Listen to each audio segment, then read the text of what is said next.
I hope for the sake of the nation that he doesn't express interest in the next election.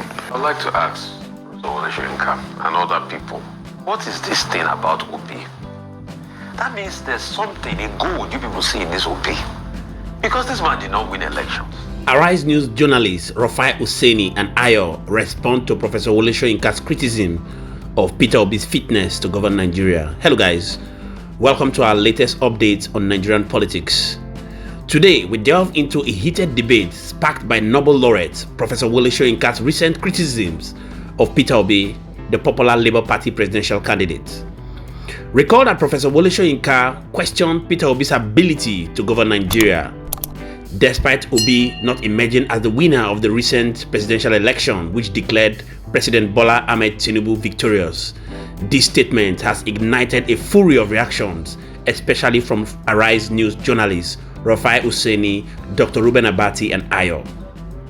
Rufai Useni, known for his logical and outspoken analysis of Nigerian politics, has openly criticized Professor Wole Soyinka's remark. Yes, they argue that Wole Soyinka's assessment of Peter Obi is unfair and dismisses the hope and belief many Nigerians have placed on him. I'd like us to jump right into Arise News and hear directly from them, as I would like you to also to drop your thoughts in the comment section. Let's get to know what you think about it. Don't go anywhere, I'll be coming back to give you my thoughts about it. Take a look. Nobel laureate Wole Soyinka has yet again questioned the leadership potential of Labour Party presidential candidate Peter Obi, stating in a recent interview that he is unfit to govern Nigeria. Soyinka cited the conduct of his supporters, known as the Obedience, during the 2023 election campaign as a disqualifying factor. Let's take a look. I hope for the sake of the nation that he doesn't express interest in the next election. Because for me as a leader, if there was any proof that he was unfit to lead that country, it's in the conduct which he encouraged among his followers. I know for a fact, and I can give you an instance which proved that he was in control of those forces. Simply because when he first came to visit me, I remember the moment when he took out his computers, something, and after he made a statement like, "Oh, don't worry, everything, will be technical. You don't have anything to worry about these people." He was talking about the quote-unquote obedience. I remember he took out his computer, his phone, and he tapped, a message, there, and he shot me. I was watching him very closely, and he said a thing. And after that, everything seemed to be, to be nice and cozy. All right. Professor Wole Soyinka, Nobel laureate. The last time he called Peter Obi bad, remember that? Well, all right, reactions will definitely trail this. Let us take this tweet from Distinguished, who wrote, "This was Soyinka in 2024.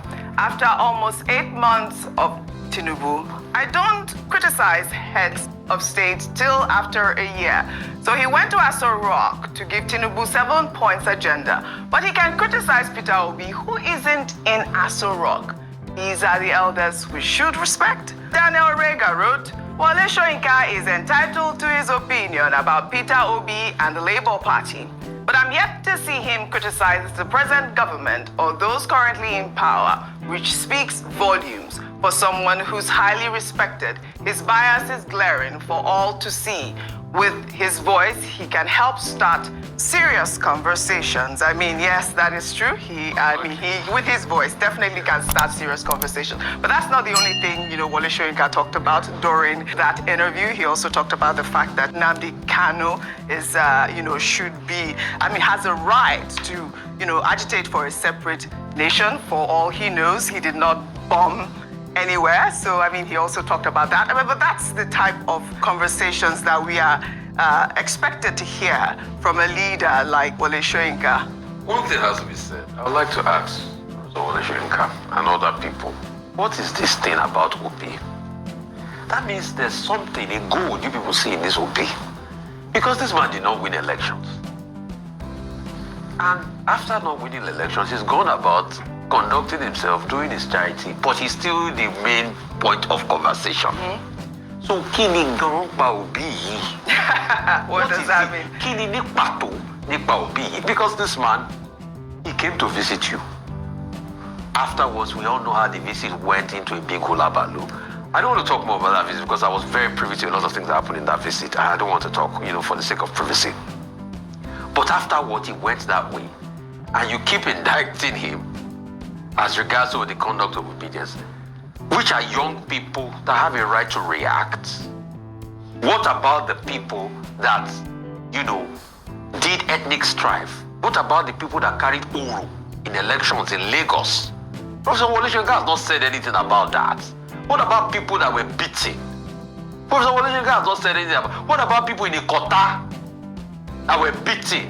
All of a sudden, Uru came out because of election. He's not said anything about that. But this thing is always about constantly Obi. And when we ask him to comment about the current president, don't comment after 1 year. Now it's 1 year, now you should comment.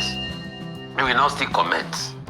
So what is this thing really? Kini oro Obi yi ni pato? I'm asking, the same man you went a couple of months, you went to call them Bajue and yeah. And you think people will not, and when they react to it now, Don't forget that. you call them fascists and things like that. And this was an election that you only had one side of the story, you were not full privy to. Yes, but and there are many things that you should know because President Bola is 90 already. Yeah. But we will not stop respecting him for the role he plays. I drove my heart for him because when it was time to stand tall, he stood tall in this country, and I say we have a lot of respect for him, but there are some things we say that we disagree. Yeah. We can respect you and disagree with you. Yes. So I disagree with him on this. Yes, I actually, liked those tweets because, May 29, President Bola Tinubu, 1 year in office. I'd love to hear from him as well regarding, we can't wait.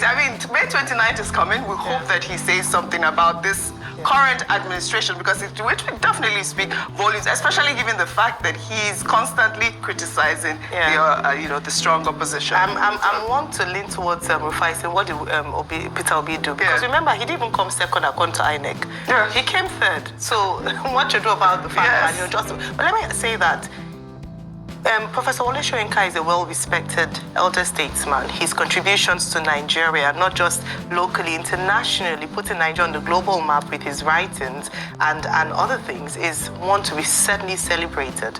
However, I think in fairness, in him being fair as an elder statesman, it would be good for him to speak in a way that is objective and across board.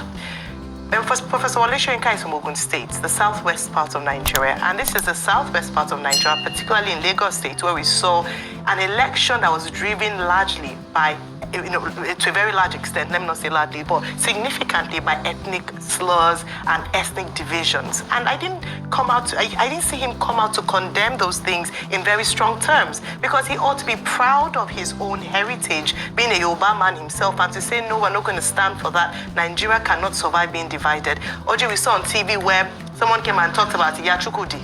And talked about the fact that, they were going to, if people were told not to come and vote if they looked a certain type of way. I would have expected him to also use the same energy to speak about that. We see vitriol online, not just from the obedience he talks about, but also people who come out to say that, even people in government. Just check on YouTube. They call me Just check on YouTube. The comments. It is saddening to see that we've descended to such a level in Nigeria where the only thing we can use as an attack is the way you come from, where you are, your heritage, and that's why we talk about this whole unity in diversity. You've seen it for yourself. Now, Peter Obi, beloved by many young Nigerians, is widely regarded as a visionary leader with practical solutions to Nigerians' economic challenges. His supporters, who believe he won the highly controversial election, see him as the leader who can rescue Nigeria from its current economic hardship. On Arise News, Rufai Useni and Dr. Reuben Abati's analysis has gained significant media attention. Many Nigerians have praised their defense of Peter Obi, emphasizing that his ideologies resonate with the public's urgent need for effective leadership. Stay tuned as we continue to follow these developing stories and bring you more insight from the heart of Nigerian politics. Many thanks indeed to all our viewers and returning subscribers. We really do not take it lightly. My name again is Moses, and this is Think Tank TV. Don't forget to like, share, and subscribe for more updates. See you on our next video. Bye for now.